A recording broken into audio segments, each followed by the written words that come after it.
कहते हैं कि जो जितना ऊपर हाथ उठाएगा, उठाइएगा हाथ तब ना बताएंगे जी, जरा हाथ को उठाएंगे। जितने लोग के पास दो हाथ है वो दो हाथ उठाएंगे, और जिनके पास हाथ नहीं है वो गोड़ उठा लीजिए, मगर उठाइए जरूर। तुमने दोनों हाथ उठा के जा है जो जितना लोग बैठे बन जा रोज में माई के भक्ति नहीं जा, महिषासुर में थोड़ी हो जा। तुमने दोनों हाथ उठा लीजिए, हाय देखो हाथ हवा उठाइबो। आएगो माई कहते हैं कि जो जितना ऊपर हाथ उठाएगा, 2 मिनट में हाथ नीचे। अरे हाथ हवा उठाई जब बनी, जो जितना ऊपर हाथ उठाएगा उतना जल्दी ऊपर जाएगा। अरे मतलब तरक्की में ऊपर जाएगा। आप लोग कितना डर जा रहे हैं। दोनों हाथ उठा के आएगो जोरदार माई के जयकारा लागे के चाहिए। बोली बोली शेरा वाली मैया की। ई जयकारा तो खाली हमरा सुनाई देलस है, माई के सुनाई ना देलस है। माई के जयकारा तनी जोरदार पता चले के जाए कि हम छपरा में आइल बनी का गाला बैठ जाई। माने हमनी के गावत नहीं त नहीं को तरह चिलैले से बैठ जाता है। जा साफ खोस से खत्म में बड़ा का। तनी दोनों हाथ उठा के जोरदार जयकारा। बोली बोली दुर्गा मैया की। वाह क्या बात है, ये हुई ना बात भैया। तनी औरो बताई कुछ ओही में।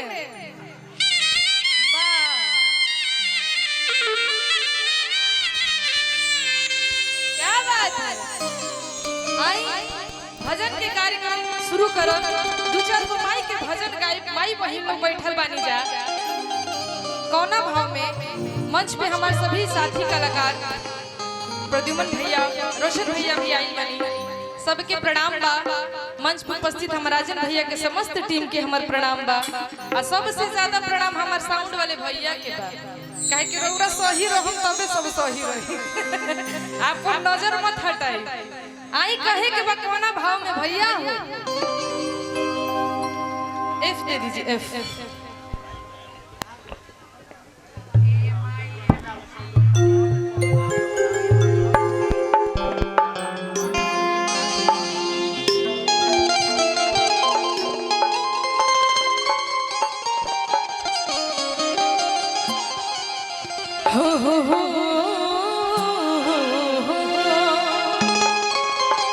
भैया हो तनी हमर साउंड ठीक कर दो भैया, बहुत प्लेन होता, तनी करके हेलीकॉप्टर बना दो। हेलो हेलो हेलो हेलो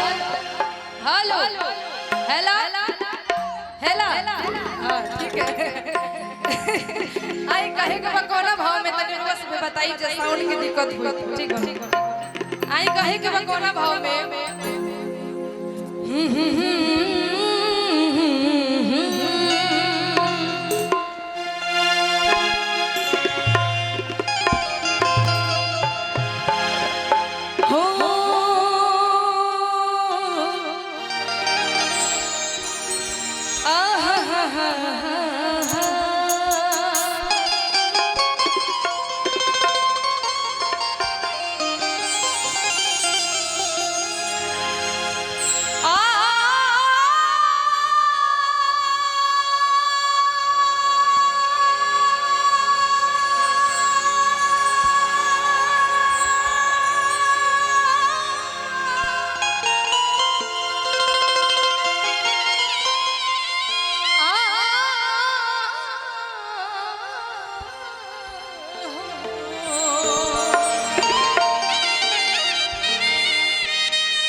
भक्त माई के दरबार में जाता कोना भाव भैया।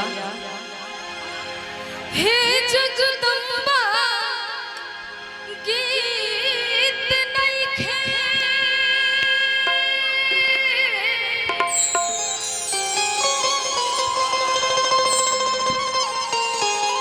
हे जगदम्बा गीत नइखे।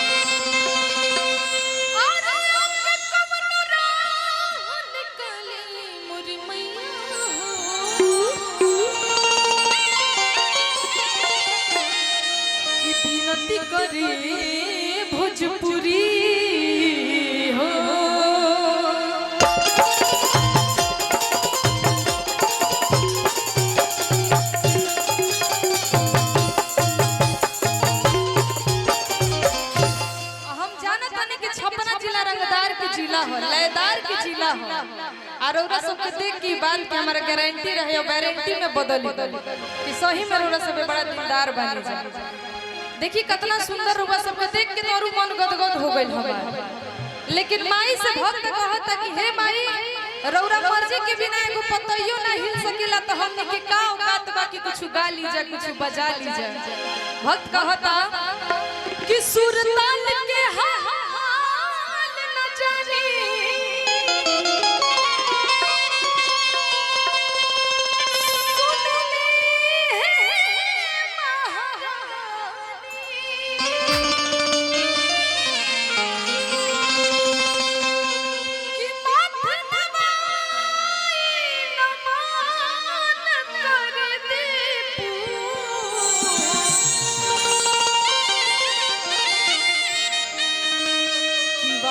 करो ममबानी।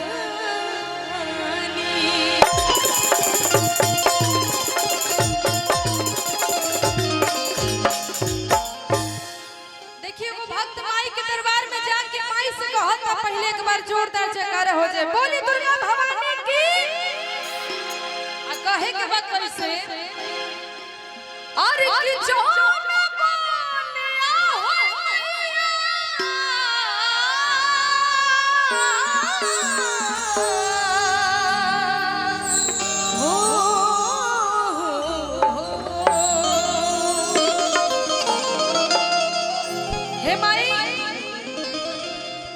एगो अर्जी बा है भक्त के तनी सुन के जई ह।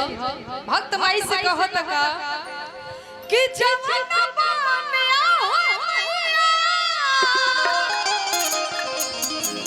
आर सकियो न डोले अरे किताई बनवा जौना बने हो मैया सिकियो न डोले हो किताही बनवाना का करेली मैया। तनी दोनों हाथ उठे के चाहे माई के भजन होता तो ताली दोनों हाथ उठा के बजावे के बाद बाकी गजन होके तो ताली थोड़ी के बजावे। लेकिन भजन होता तो जतना माई बहिन बैठल बनी जा तनी हाथ उठा के दोनों हाथ अरे के जौना बनिया हो अरे तसकियो न डोले हो किताही बनवाना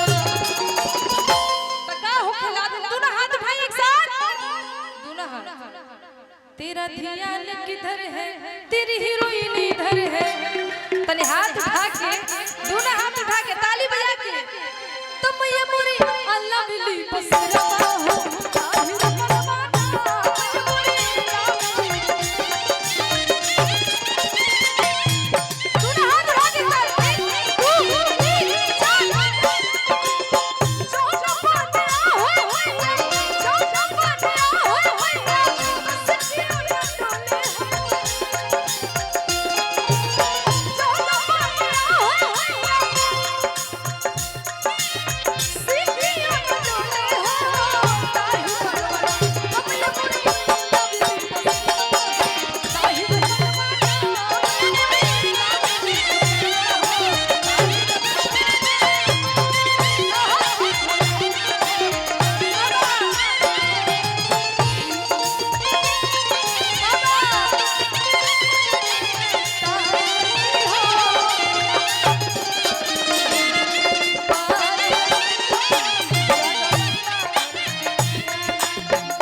हेलो हेलो साउंड बढ़ाइए उस माइक में।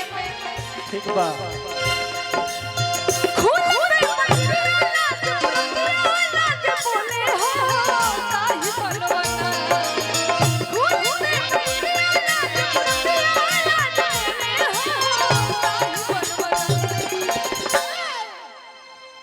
ताली बजावे में कंजूसी काहे होता।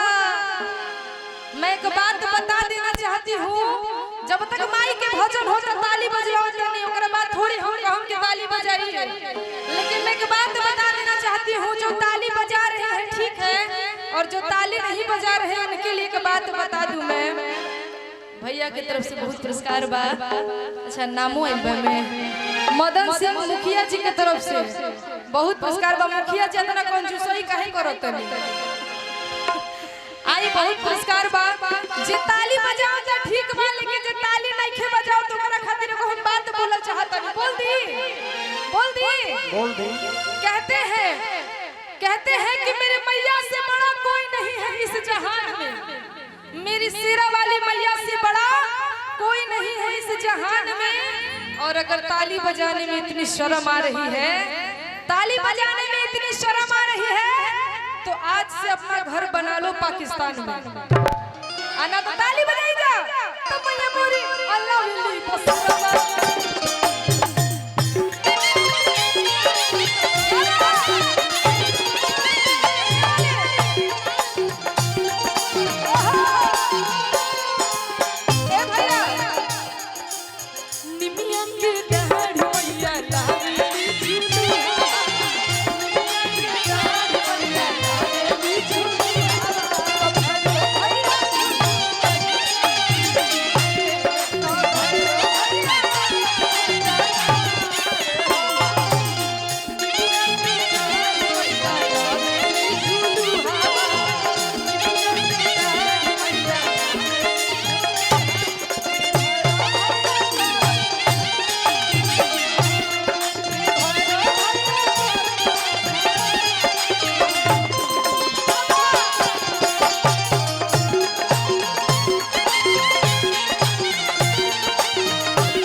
पुरस्कार ऐसा आदमी के तरफ से आई बा कि हमरा बोलहु में अजीब लागत है।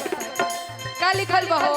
राम कुमार दलाल बैल के तरफ से पुरस्कार। ए भैया मार खाया काम मत करावलो नी। ई कौन नाम हटे जी?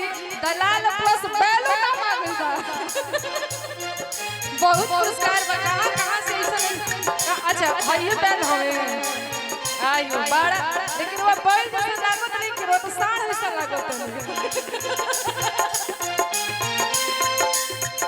तो मैया मोरी अल्लाह के दी को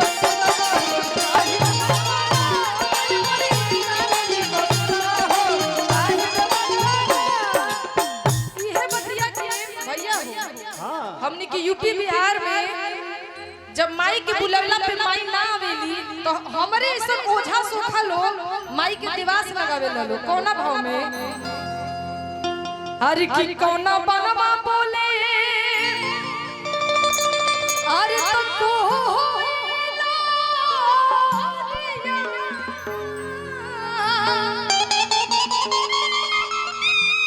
तो कवना बनवा मोर बोलवे प्रभु जी।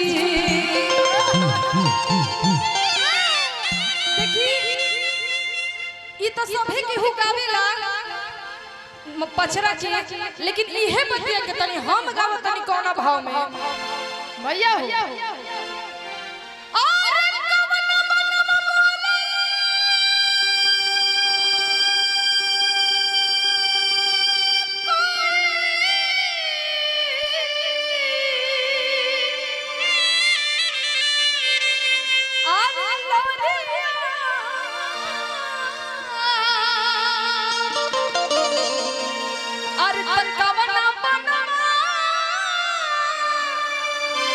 तब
हमारी माता जी माता बहने जितनी भी लोग सुन रही है हमारी बातें भैया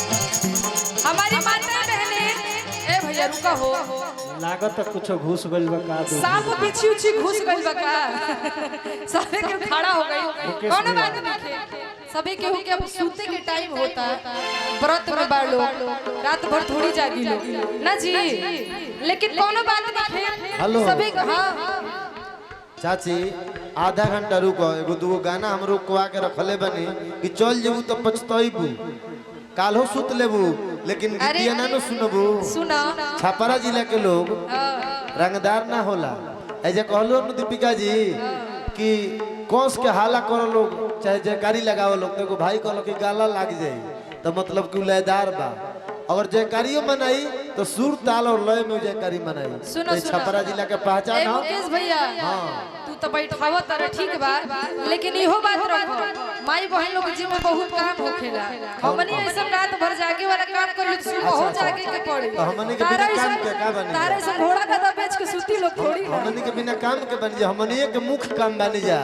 पूजा में पूजा पाठ में सबसे ज्यादा रहुए सबे के बा नामो रहुए सबे से आरती पूजा सब चीज रहुए से बा लेकिन हमनी के का बा घंटा मेन बाजी ना तो शुरू ना होई मंदिर में घंटा उहे पुलिंग बा बाकी सब स्त्रीलिंग लगभग बा सभी के वही चलिए बैठ जाइए कैसे आई अब गीत गाएं अरे तो सुन कुंज बनवा बोले अरे कोई लारी आनी कुंजा अरे बनवा मोर बोले हो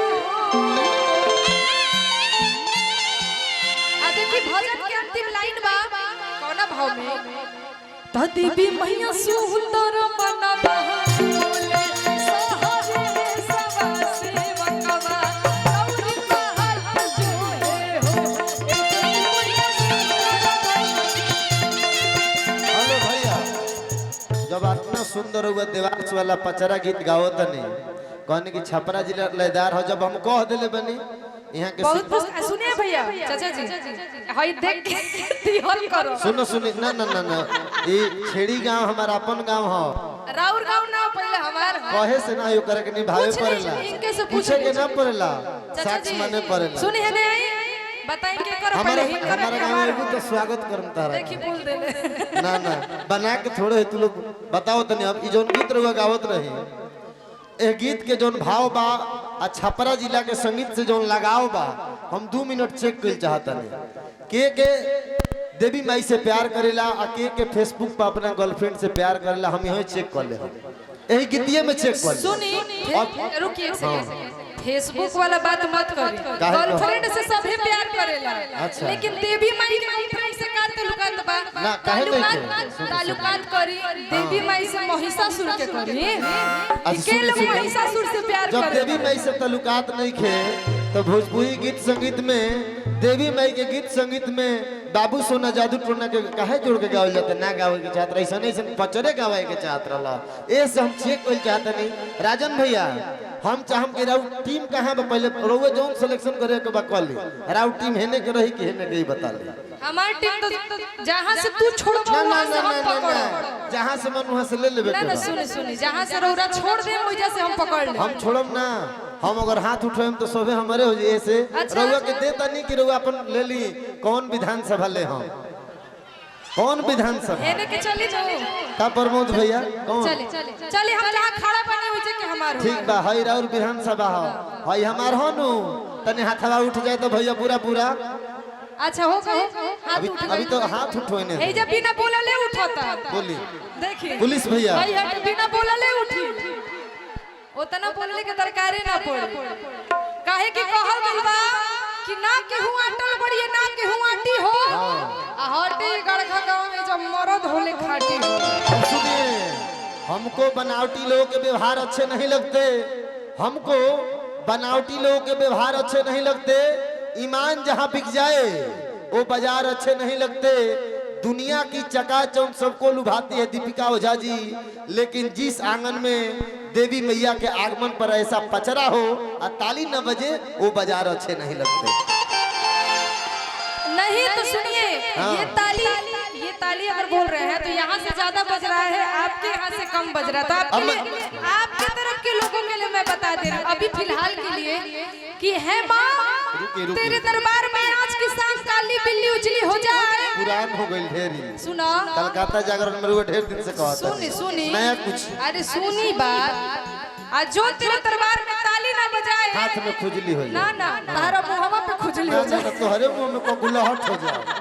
खुजली हमने के भोजपुरी ना कहले जा, कोकुलहट कहले जा भोजपुरी में। कहाला नु नोचनी नोचनी ओकरा कहल जाला भोजपुरी में। राजन भैया, राज किशोर भैया। लेकिन गीत के रुआ पहले गीत गाई आ चेक करी कि रुआ इनका मुंह पे खुजली हो जाए नु कर नोचनी हो जी नोचनी। आई कैसे अपन टीम के चेक करी, हमार टीम ने तैयारी में बा। हमार देखो हां चेक करो, दिखा दे यूट्यूब वाला भाई नहीं अच्छे। तो अब ताली सभे के इज्जत हो जाता, ताली बाजी जे सभे के उतनी नाच के बता दी जाता। आई रोना सब खातिर वो गीत गावत नहीं भैया, हो एक शार्प कर दीजिए। हाँ कि कमर हिलेला हो कमर हिलेला, अरे कि स्वर्ग से छोड़ी माई धरती पे आवे, कि भक्ति में देखा सब के झुमावे। रुको 2 मिनट बैठो, चेक होता अपना और जो पड़े ना। आई 2 मिनट बैठो ना, बैठो, 2 से मिनट आ गए बैठो बउआ। एने बैठो। अरे की खुशी में कर खानो हिला, आ सभे के वजह से जतना लोग बैठल बहुत ताली बजाई, आ जे लोग खड़ा बा नाच के दिखाई। बात अब हमारी इज्जत में आ गइल बा तो सभे के झूम के बताइए एक बार। आई छपरा जिला के बात बा, एजा के लोग लयदार बनी हम सुनले बानी, अब देखहु के बा। फोटो तड़ी कैसे का करतरी फोटो तड़ी ताली बजावे खातिर। अरे कि कमर हिलेला हो कमर हिलेला, कमर हिलेला हो कमर हिलेला हो कमर। पीछे वाले भैया स्वर्ग के छोड़ माए धरती पे आवे, भक्ति में देखो सब के झुमा। स्वर्ग के छोड़ माए धरती पे आवे, भक्ति में देखो सब के झुमा। खुशी में अरे खुशी में छपरा सहर हिलेला। हेलो अब कहां बुझाइल सुनाइल भैया?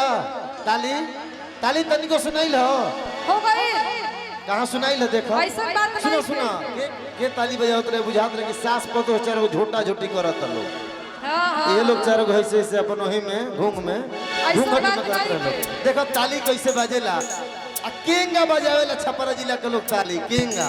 अरे की तने बजाओ, तने हाथ उठा के पूरा पूरा आई का मछवा खड़ा कर लिया पूरा पूरा हाथ का।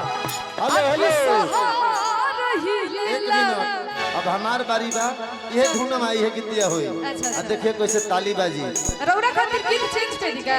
पूछू कदी सब लोग ताली बजे। अरे की टुकु टुकु देखला से कुछ ना होई। तने अरे दोनों हाथ उठा के सुने ही कइला से कुछ ना होई। वाह तो जब ले ताली ना आ जब ले कमर ना, तो जब ले ताली ना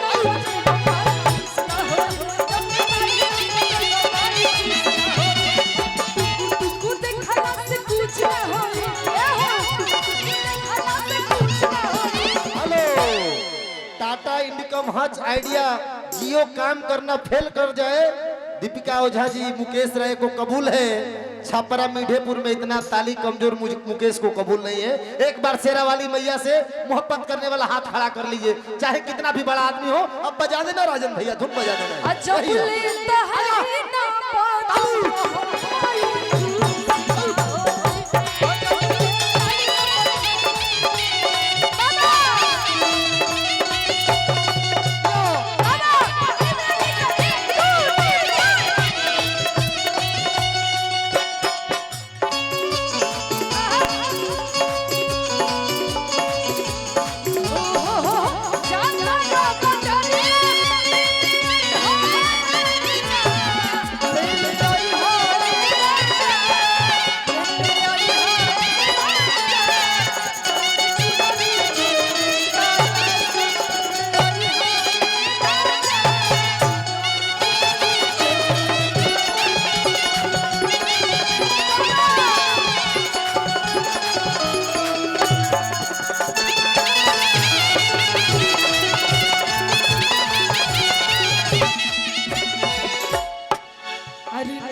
बलम हो बलम हो बलम हो लिया बदल की चुनरिया बलम हो लिया बदल की चुनरिया बलम हो लिया बदल की चुनरिया बलम हो लिया बदल की चुनरिया कमर हिलना हो कमर हिलना